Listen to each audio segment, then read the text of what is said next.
أعوذ بالله السميع العليم من الشيطان الرجيم من همزه ونفخه ونفثه بسم الله الرحمن الرحيم ما كان إبراهيم يهوديا ولا نصرانيا ولكن كان حنيفا مسلما وما كان من المشركين إن أولى الناس بإبراهيم للذين اتبعوه وهذا النبي والذين آمنوا والله ولي المؤمنين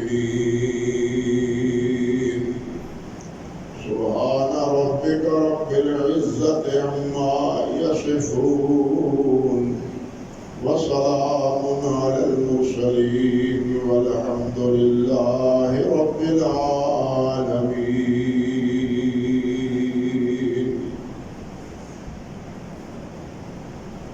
محترم و معزز سامعین کرام، عزت مآب میری بہنوں اور بیٹیوں، گزشتہ جمعۃ المبارک کے خطبے میں دو باتیں میں آپ سے عرض کر رہا تھا۔ پہلی بات تو یہ کہ حضرات انبیاء کرام علیہ السلام نے دو انبیاء کرام علیہ السلام کا مقام اور مرتبہ باقی انبیاء کرام علیہ السلام سے بہت فائق اور بہت بلند تر، اور وہ دونوں نبی عالمگیر نبوت کے حامل تھے، یعنی ان کی دعوت باقی انبیاء کرام علیہ السلام کی طرح اپنی قوم، اپنے کسی خاص علاقے کی طرف نہیں تھی، بلکہ پوری انسانیت کے لیے تھی۔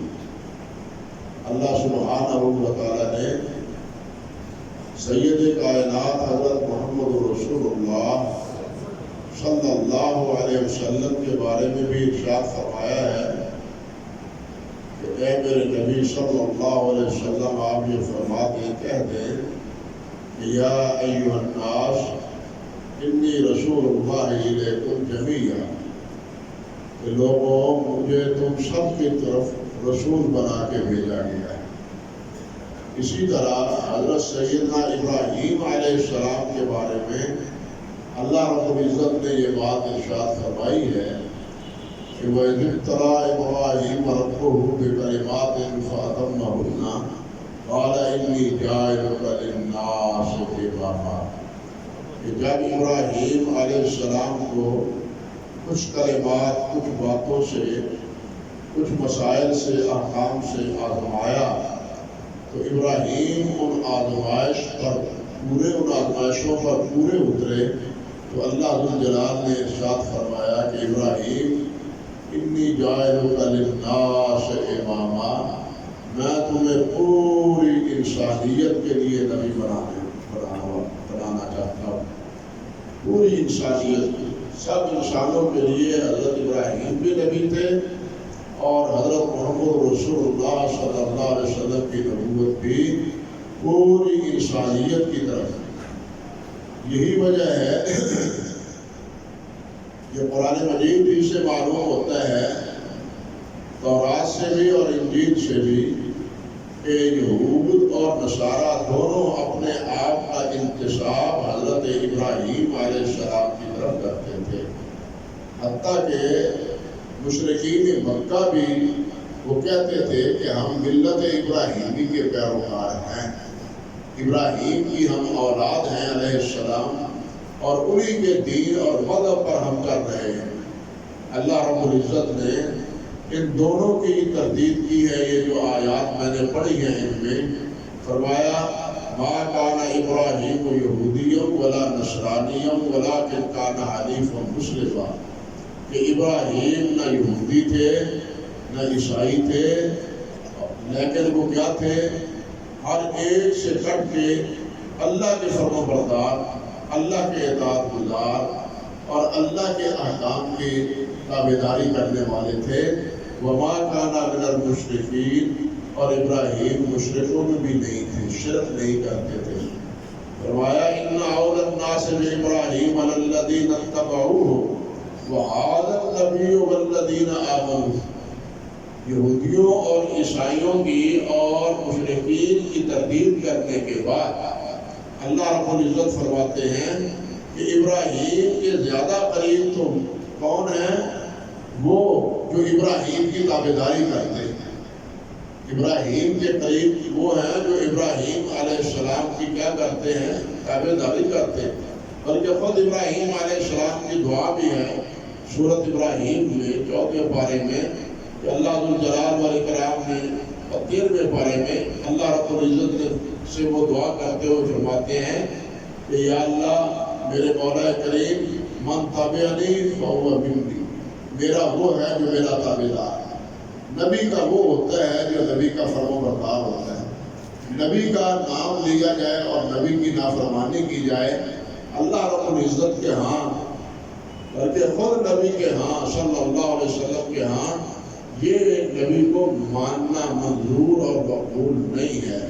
اگر ہم حضرت محمد رسول اللہ صلی اللہ علیہ وسلم کو نبی مانتے ہیں تو اس کا تقاضا ہے کہ ہم اللہ کے رسول صلی اللہ علیہ وسلم کی تابعداری کریں، آپ کی فرما برداری کریں، جن سے روکا ہے ان سے رکے رہیں، اور جن کا کرنے کا حکم دیا ہے آپ نے ان کی پابندی کی کوشش کریں۔ یہ ہے نبی کو ماننا۔ یہاں بھی یہی بات اللہ نے فرمائی ہے کہ ابراہیم کے ساتھ قریبی وہ ہے جو ابراہیم کا تابعدار ہے، اور وہ کون ہے؟ وَهَذَا النَّبِيُّ وَالَّذِينَ آمَنُوا، وہ یہ نبی ہے کون؟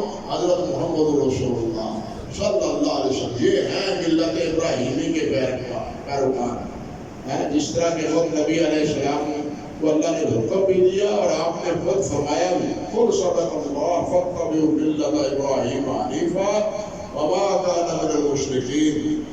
یہ نبی ہے میرے نبی کہہ دیجئے کہ اللہ نے سچ فرمایا ہے کہ ملت ابراہیمی کی پیروی کرو، ان کی تابعداری کرو، جو مذہب موقف ان کا تھا وہ اختیار کرو۔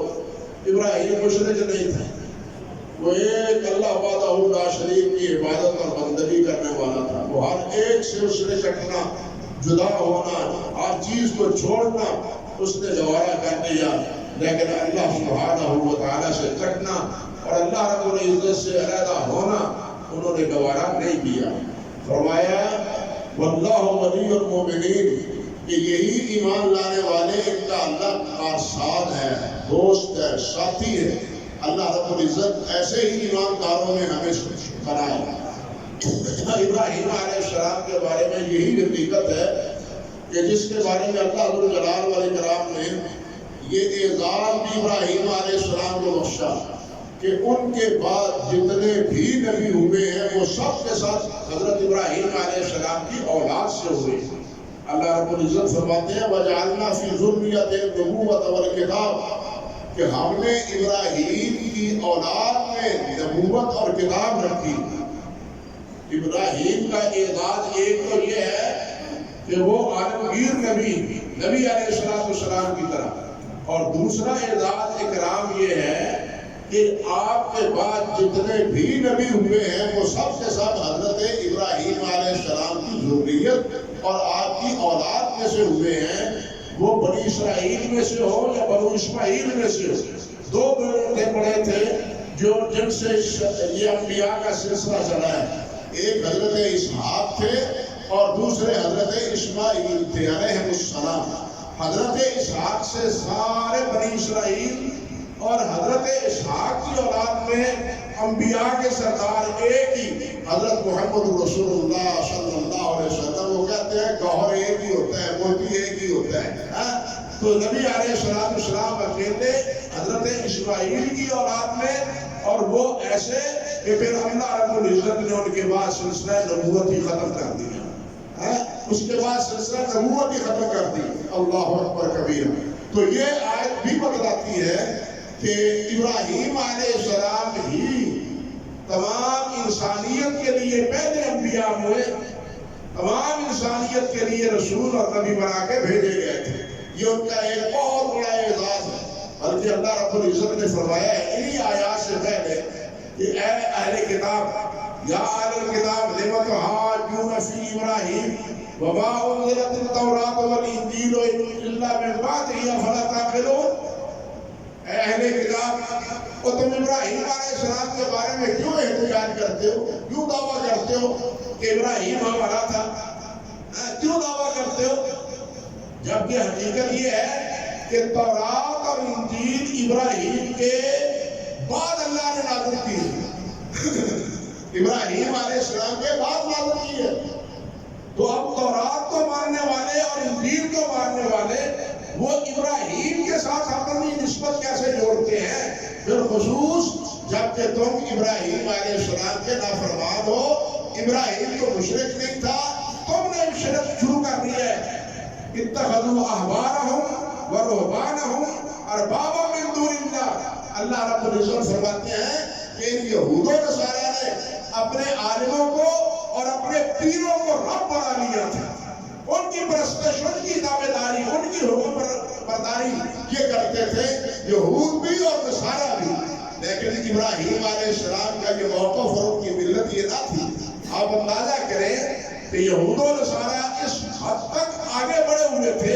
اللہ رب العزت فرماتے ہیں کہ قالوا لن يدخل الجنة الا من كان هودا او نصارا۔ کہتے تھے کوئی بھی جنت میں نہیں جائے گا، صرف وہ جنت میں جائے گا جو یہودی ہوگا یا عیسائی ہوگا، جو یہودی ہوگا یا عیسائی ہوگا۔ عیسائی بنے یا یہودی بنے پھر جنت میں جائے گا۔ اللہ سبحانہ و تعالی نے فرمایا تلک امانیہم، یہ تمہاری تمنائیں ہیں، آرزویں ہیں، خواہشیں ہیں، یہ تمہارے دل کے ارمان ہیں۔ حقیقت کیا ہے؟ بھلا من اسلم وجہہ للہ، جنت میں کون جائے گا؟ جو اپنے آپ کو اللہ کے سپرد کر دے گا۔ بھلا من اسلم وجہہ للہ، کیا مانا؟ کہ جو اپنے آپ کو اللہ کے سپرد کر دے گا، وَهُوَ مُحْسِنٌ فَلَهُ أَجْرُهُ عِندَ رَبِّهِ، اور وہ نیکوکار بھی ہوا، فرمانبردار بھی ہوا، عمل بھی اس کا اظہار کرے گا۔ اللہ فرماتے ہیں ان کا اجر ہے اللہ کے ہاں۔ خالی یہودی بن جانا، خالی عیسائی بن جانا اور کہنا کہ ہم یہودی ہیں لہذا انبیاء کی اولاد ہے لہذا جنت کے حقدار تو ہم ہیں، اس میں ہمارے بھی ایک سبق ہے۔ ہم بھی سوچیں ذرا، ہم اگر یہ کہیں کہ ہم تو سید کائنات کی امت ہے، جنت ہمارے لیے ہے، امت مرحومہ ہم ہیں، اور آج ہماری سفارش نبی علیہ السلام نے کرنی ہی کرنی ہے، یہ عقیدہ ہم بنا لیں اور عمل کچھ نہ کریں، نماز تک نہ پڑھے، نماز تک نہ پڑھے، تو مجھے آپ بتلائیں نبی علیہ السلام کا صرف امتی ہونے سے نجات مل جائے گی؟ اگر یہودی انبیاء کی اولاد ہونے کے میں یہودی کہلانے سے فقط جنت نہیں ملتی، تو صرف آپ کا امتی کہلانے سے بھی جنت نہیں ملتی۔ جنت تب ملے گی جب امتی ہونے کا حق ادا کرے گا، جب امت فرمانبرداری کرے گی، اللہ کے نبی کی تابعداری کرے گی۔ ہمارا حال تو یہ ہے کہ ہم فرائض تک کا اہتمام نہیں کرتے اور امیدیں اتنی لگا رکھی ہے کہ جنت کے ٹھیکیدار اور جنت کے مالک تو ہم ہی ہیں۔ پھر کہیں ایسا نہ ہو کہ ہمارے لیے بھی یہی بات ہو کہ جیسے ان کے لیے اللہ نے فرمایا کہ دل کا امانیہم، یہ تو تمہاری چاہتے ہیں، تمہاری امیدیں ہیں۔ اصول اللہ کے ہاں یہ ہے کہ جو اپنے آپ کو اللہ کے سپرد کر دیتا ہے، اطاعت اور فرمانبرداری اختیار کرتا ہے، جنت کا حقدار ہو۔ اللہ اکبر کبیرہ۔ تو یہ پہلی بات تھی کہ حضرت ابراہیم علیہ السلام ان کی دعوت وہ کیا ہے؟ عالمگیر تھی۔ دوسری بات جو میں عرض کی تھی اس کا خلاصہ یہ تھا کہ تمام انبیاء کرام علیہ السلام اور بالخصوص حضرت ابراہیم علیہ السلام اور حضرت محمد رسول اللہ صلی اللہ علیہ وسلم ان سب انبیاء کی دعوت کا خلاصہ کیا تھا؟ اسلام کی تابعداری۔ هو سماکم، اللہ فرماتے ہیں اللہ نے تمہارا نام رکھا ہے من قبل وفی ھذا، اس سے پہلے بھی اور اس قرآن میں بھی۔ اللہ فرماتے ہیں اللہ نے تمہارا نام مسلمان رکھا ہے تو مسلمان بنو، تابعدار بنو، اطاعت گزار بنو۔ اب ہے تو ہم نام کے مسلمان، لیکن اطاعت اور فرما برداری کا کوئی تصور ہمارے اعمال میں نظر نہیں آتا۔ اللہ ہمارے ہاتھ پر رحمت فرمائے۔ اللہ رب العزت نے ابراہیم علیہ السلام کے بارے میں ذکر کی ہے کہ جب اللہ کے حکم سے ابراہیم علیہ السلام نے اور حضرت اسماعیل علیہ السلام نے اللہ کا گھر بنایا، تو اللہ کا گھر بناتے ہوئے جو دعائیں کی ہیں ان میں ایک دعا کے الفاظ یہ بھی ہیں کہ اے اللہ میرے مولا کریم وجعلنا مسلمین لک ومن ذریتنا امۃ مسلمۃ لک، کہ اے اللہ ہمیں مسلمان رکھ۔ ربنا وجعلنا مسلمین لک، نبی ہے، سوچ غور کریں، پہلے اور یہ بات ہے وہ نبی ہے، نبیوں کے باپ ہے، جد الانبیاء ہے، لیکن پھر بھی اللہ سے کیا دعا کرتے ہیں؟ یا اللہ ہمیں مسلمان بنائے گا، اللہ اکبر، یا اللہ ہمیں مسلمان بنائے گا۔ سب انبیاء کی یہ تمنا، ومن ذریتنا امۃ مسلمۃ لک، اور یہ بھی کہ ہماری اولاد میں وہ ہو جو تیرے فرمانبردار ہو، جو مسلمان ہو، بلکہ وصیت کرتے ہیں وہ بھی اور ان کے بیٹے حضرت یعقوب بھی، ولا تموتن الا وانتم مسلمون، کہ تمہارے اوپر موت آئے تو اسلام میں مسلمانی میں موت آئے، نافرمانی میں نہ تمہاری موت نہ آئے۔ حضرت یوسف علیہ السلام کی دعا معروف ہے، یاد کرنی بھی چاہیے کہ اللہم فاطر السماوات والارض انت ولی فی الدنیا والآخرہ توفنی مسلما والحقنی بالصالحین، یا اللہ مجھے زندہ رکھ، تو مسلمان بنا کے رکھ، مسلمان بنا رہوں، تیرا فرما بردار اور تیرا تابعدار بنا رہوں، یہ ہے مسلمان کرنا۔ وَتَوَفَّنِي مُسْلِمًا وَأَلْحِقْنِي بِالصَّالِحِينَ، اور اے مولا کریم میرا الحاق، میرا حشر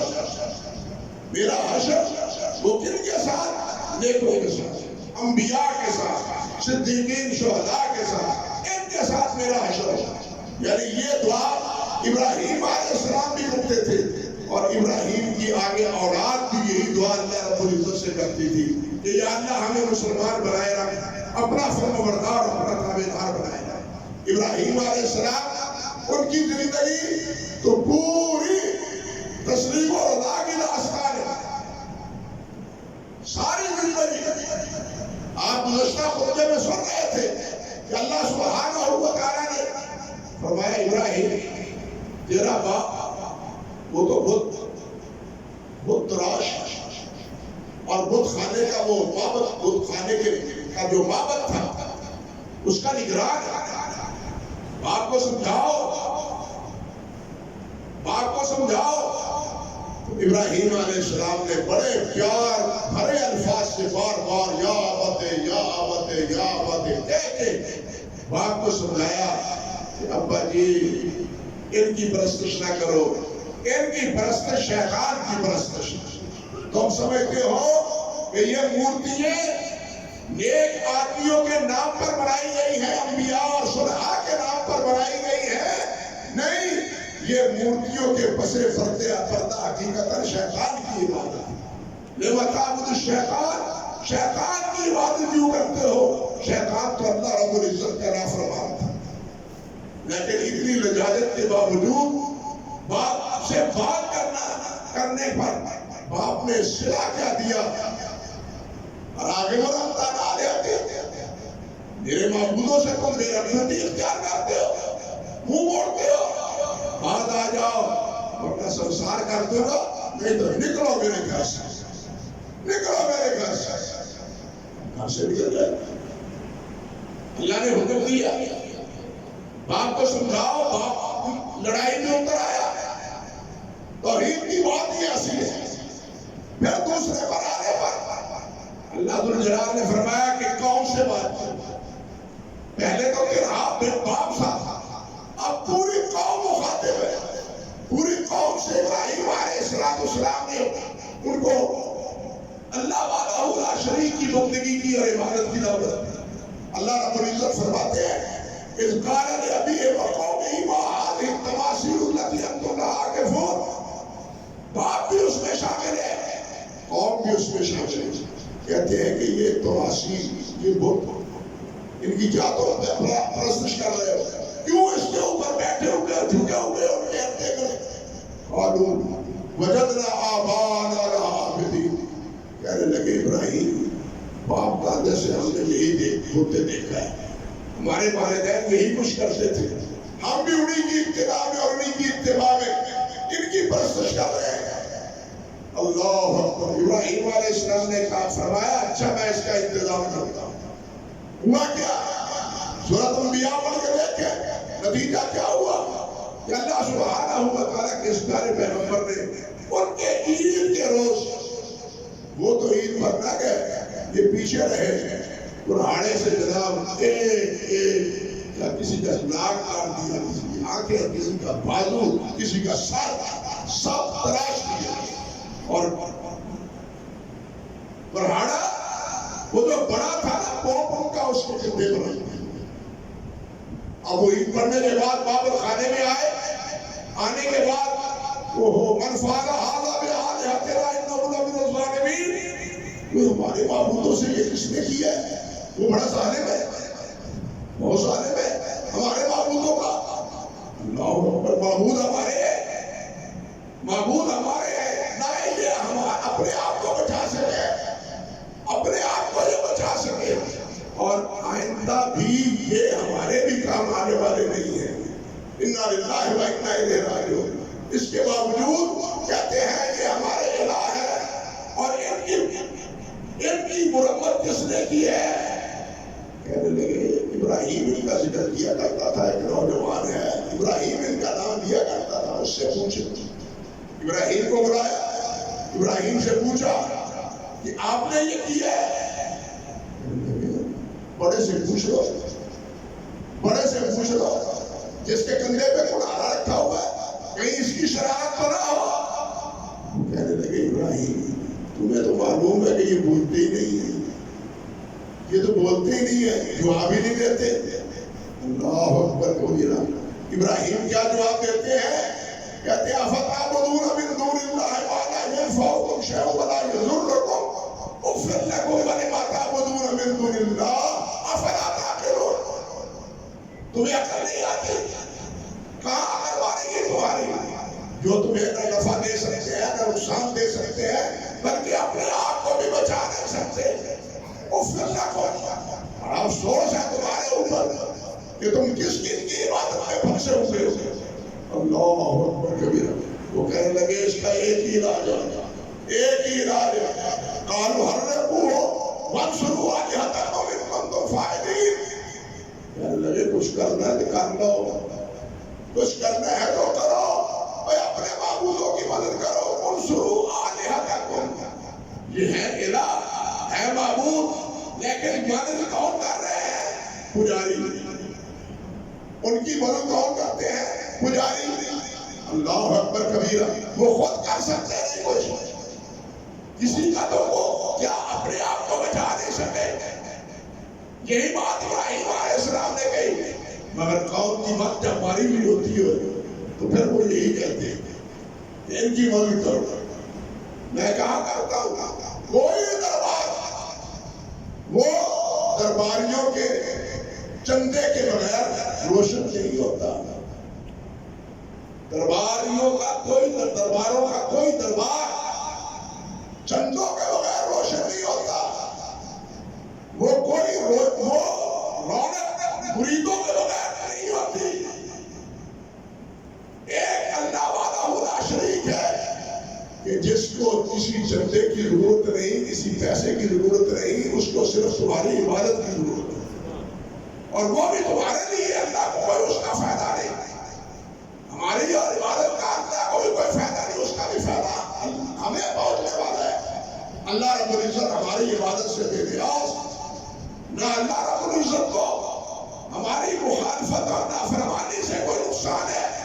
یہاں تو نقصان ہے نا اگر مرید نہ پہنچے تو، یہاں مرید نہ پہنچے تو نقصان، یہاں پہنچ جائے تو دربار روشن۔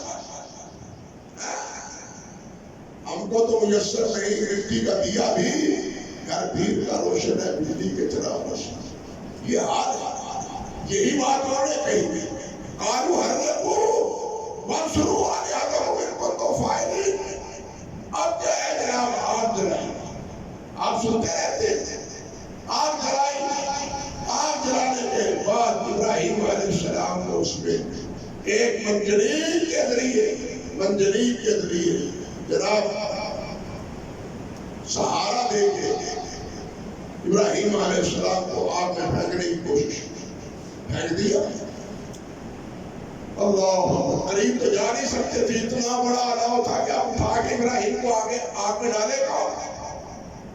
یہی سوچا کہ تین بڑھاؤ، گھوڑا بڑھاؤ، ابراہیم کو رکھو، وہ اوپر آدمی اٹھا دو، جب قریب آگے جائے رسہ کاٹ دو اور یہ ایک سوئے گر جائے گا۔ جس طرح کہ مورخین نے ذکر کیا، ابراہیم گر گیا، لیکن اللہ فرماتے ہیں میں نے تو ایک ہی بات کہی، یا نار، وہ آگ کونی بردوں و سلام علی ابراہیم، ابراہیم پر سلامتی ہو جا، ٹھنڈی ہو جا۔ ابراہیم کا نقصان نہیں ہونا چاہیے، ابراہیم کا کوئی نقصان نہیں ہونا چاہیے، اور پھر نہیں ہوا ابراہیم علیہ السلام کا نقصان۔ ابراہیم علیہ السلام آگ سے نکل کے باہر آ گئے، لیکن ان عقل کے اندھوں کو اتنی بات بھی سمجھ نہیں آئی کہ ابراہیم کا موقف درست ہے، ہمارا موقف اگر غلط ہوتا تو ابراہیم گر جاتے۔ اتنی بڑی بات دیکھنے کے باوجود ان کو پھر بھی ابراہیم کی سچائی پر یقین نہ آیا۔ بالکل اسی طرح جس طرح منہ مانگا موسیٰ انہوں نے مانگا، مکے والوں نے، کہ ہم تب مانیں گے جب یہ چاند دو ٹکڑے ہو جائے، جب یہ چاند دو ٹکڑے ہو جائے۔ نبی علیہ السلام نے قصہ مختصر اللہ رب العزت سے دعا کی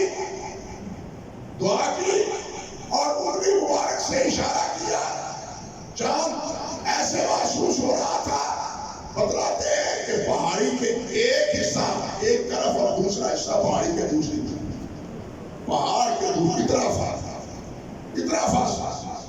لیکن جنہوں نے یہ معجزہ مانگا تھا انہوں نے یہ چیز آنکھوں سے دیکھنے کے باوجود کیا کہا کہ محمد کا جادو اب تو آسمانوں میں بھی چلنے لگا ہے۔ یعنی ان کو ہدایت پھر بھی نصیب نہ ہو۔ ہدایت اسے نصیب ہوتی ہے جس کے نصیب کا اللہ کرتا ہے۔ سب کچھ دیکھ لینے کے باوجود نہیں، ہدایت اللہ کے اختیار میں ہے۔ سب کچھ دیکھا، سب کچھ جانچا بھالا، لیکن ایمان نہیں لا سکتا، ہدایت نہیں پا سکتا۔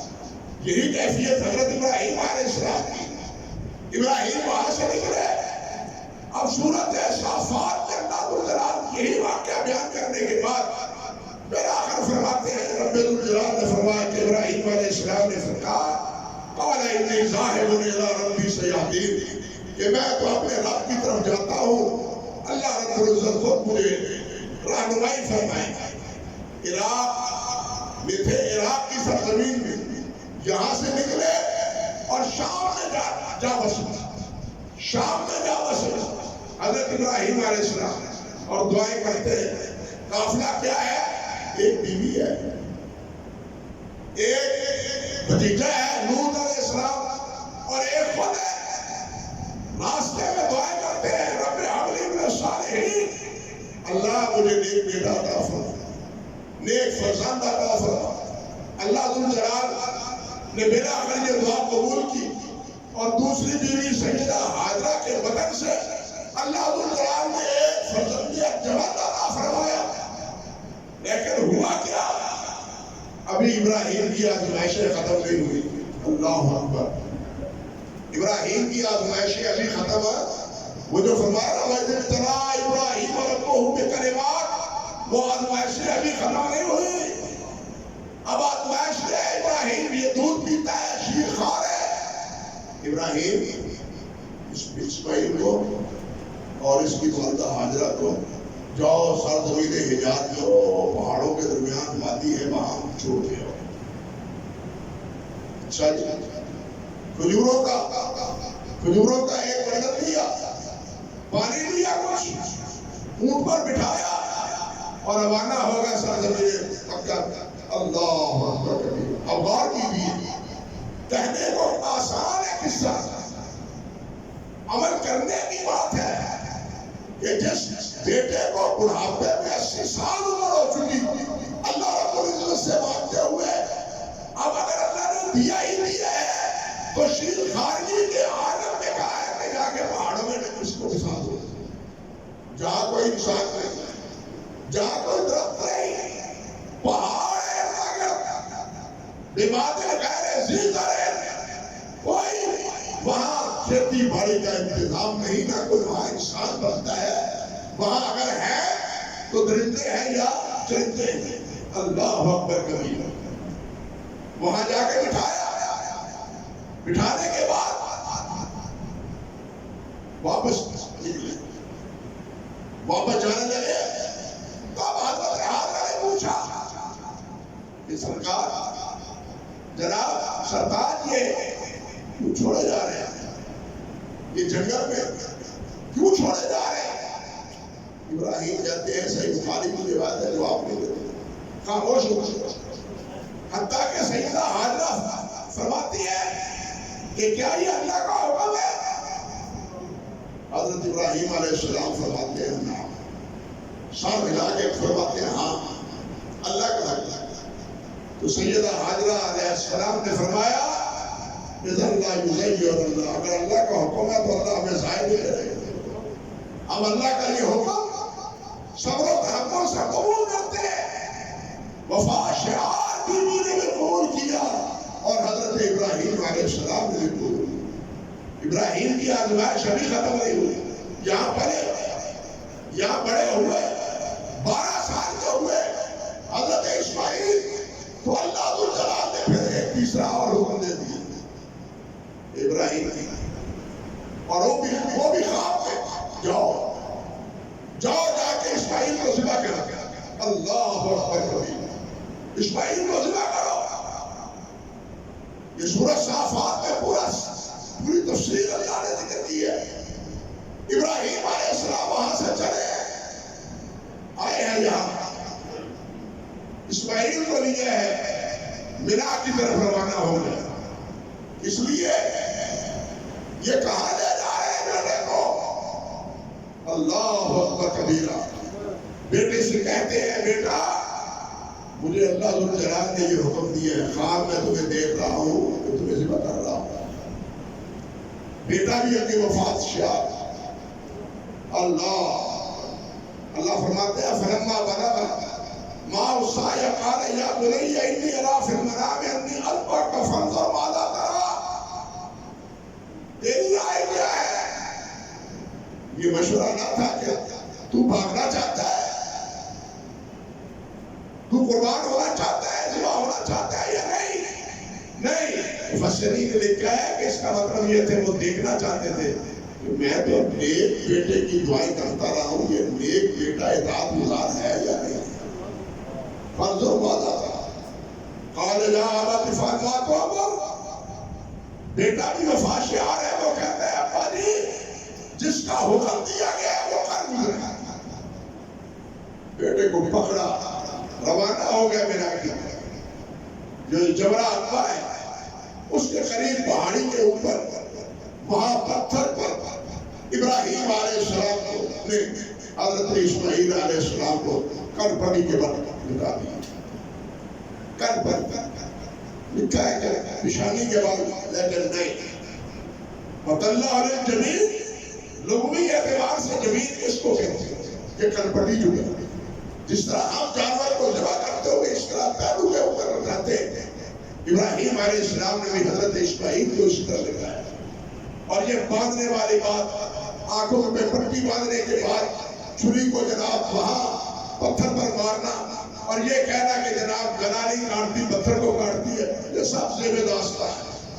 یہ سب زیب داستان اسرائیلیات ہے, ان کا حقیقت سے کوئی تعلق نہیں ہے. اللہ ذوالجلال نے جو فرمایا ہے وہی صحیح ہے کہ جب لٹایا فلما اسلما وتلہ للجبین، جب دونوں نے تسلیم کر لیا، یہ ہے مسلمانی، یہ ہے اسلام، یہ ہے اسلام، یہ ہے فرمانبرداری۔ فلما اسلما وتلہ للجبین، تو نشانی کے بعد لٹا دیا، لٹانے کے بعد کیا؟ وَنَادَيْنَاهُ يَا إِبْرَاهِيمُ قَدْ صَدَّقْتَ الرُّؤْيَا إِنَّا كَذَلِكَ نَجْزِي الْمُحْسِنِينَ۔ بس ابراہیم، تو نے بات کو پکا کرا، تو نے سچا کرا۔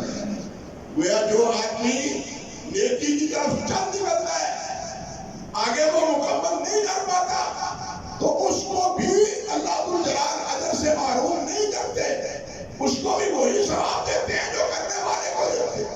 ایک آدمی گھر سے نکلا ہے مسجد میں نماز پڑھنے کے لیے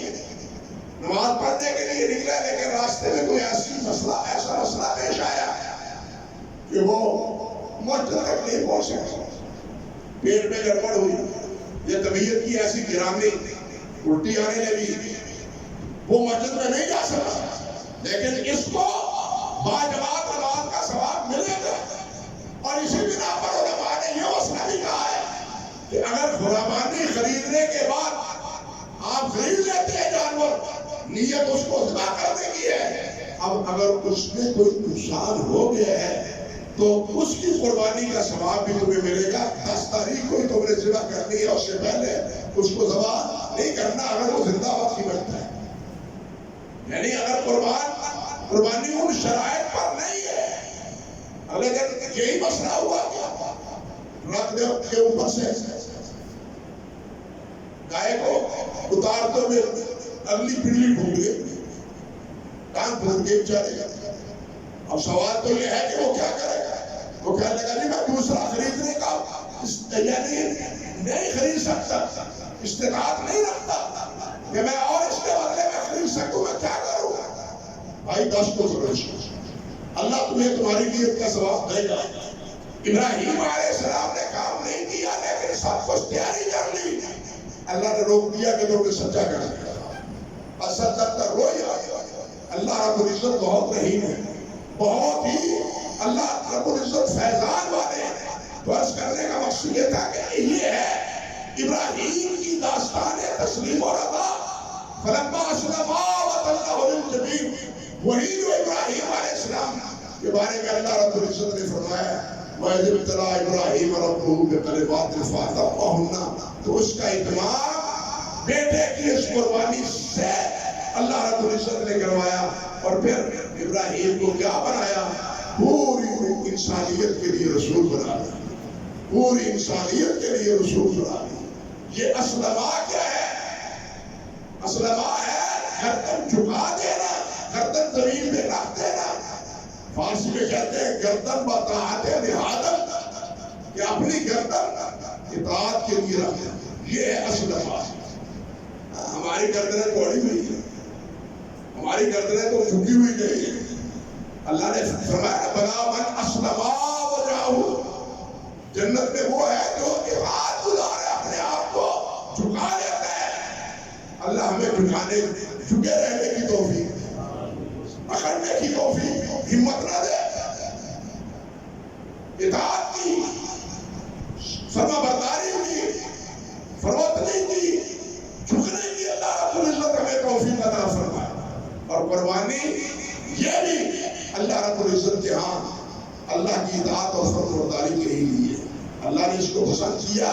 اور بالآخر فرمایا وَتَرَكْنَا عَلَيْهِ فِي الْآخِرِينَ، ہم نے بعد میں آنے والوں کو یہ حکم دیا کہ قربانی کا گویا یہ ابراہیم علیہ السلام کی یادگار ہے۔ اور یہ کہنا چاہیے کہ پورے حج کے جتنے مسائل ہیں وہ حضرت ابراہیم اور ان کی آل اولاد کے جو ہے نا کام اعمال، ان کی ایک حکایت ہے، ان کی ایک حکایت ہے۔ یہ صفا مروہ کے درمیان دوڑنا، حجر اسود کے درمیان یہ جو بیت اللہ میں دوڑنا، یہ کینکریاں مارنا، یہ عرفات میدان میں جا کے قربانی کرنا، یہ سب حکایتیں کس کی ہے؟ حضرت ابراہیم علیہ السلام کے قوم کی۔ اللہ سبحانہ و تعالیٰ جو حضرات اسی طرح اسی جذبے اور اسی محبت سے قربانی کرتے ہیں، اللہ رب العزت ان کی قربانیوں کو قبول و منظور فرمائے۔ البتہ قربانی کے بارے میں ایک دو مسئلے ضرور ذہن میں رہنے چاہیے۔ پہلے تو یہ کہ قربانی کا جانور ہمیشہ کوشش کرنی چاہیے کہ وہ خریدے جس کے دو دانت ہوں، وہ چھوٹا ہو یا بڑا ہو، سوائے دمبے چھترے کے۔ دمبا اور چھترا اگر 1 سال کا بھی ہو تو وہ درست ہے، یہ 6 مہینے کا 7 مہینے کا نہیں بلکہ 1 سال کا۔ لا تذبحوا الا مسلما الا ان يسر عليكم فتذبحوا جذعة من الضأن او كما قال النبي صلی اللہ علیہ وسلم۔ اور دوسرا مسئلہ یہ بھی دیکھیں کہ قربانی اپنے ہاتھ سے کرنے کی کوشش کریں۔ اگر آپ کمزور ہیں نہیں کر سکتے تو نبی علیہ السلام نے فرمایا کہ قربانی کے پاس کھڑے ہو اور قربانی کی ذبح کرتے ہوئے قصائی کو اگر نہیں آتی یہ دعا تو خود پڑھے، ان صلاتی و نسکی و محیای و مماتی للہ رب العالمین لا شریک لہ وبذالک امرت وانا من المسلمین۔ یا انا من المسلمین پڑھنا ہے ہم نے، اول المسلمین نبی علیہ السلام نے پڑھا تھا، ہم نے من المسلمین نہ پڑھا ہے۔ اور ساتھ آدھا من کا وانا کا، آدھا من کا، اللہ یہ تو نے دیا ہے اور تیری راہ میں دے رہا ہوں۔ آدھا من کا یہ ہے توحید، آدھا من کا یہی نبی علیہ السلام فرماتے تھے، آدھا من کا وانا کا، یا اللہ یہ تیری طرف سے ہے، تیرا دیا ہوا ہے اور تیرے ہی نام پر اس کو ذبح کر رہا ہوں۔ اور بسم اللہ اللہ اکبر کہہ کے گردن یہ بائیں پہلو پر بٹھا کے قبلہ رخ کر کے حضرت موسیٰ یہ 4 رگیں اس کی کٹنی چاہیے، یہ سانس والی، سانس کے نیچے ہے کھانے والی، اور یہ 2 رگیں ہیں خون والی۔ یہ 4 رگوں کا کٹنا ضروری ہے، بات سمجھے؟ 4 رگیں، دونوں خون کی۔ آپ یہاں ہاتھ رکھیں، آپ کے خون کی گردش آپ کو یہاں محسوس ہوگی۔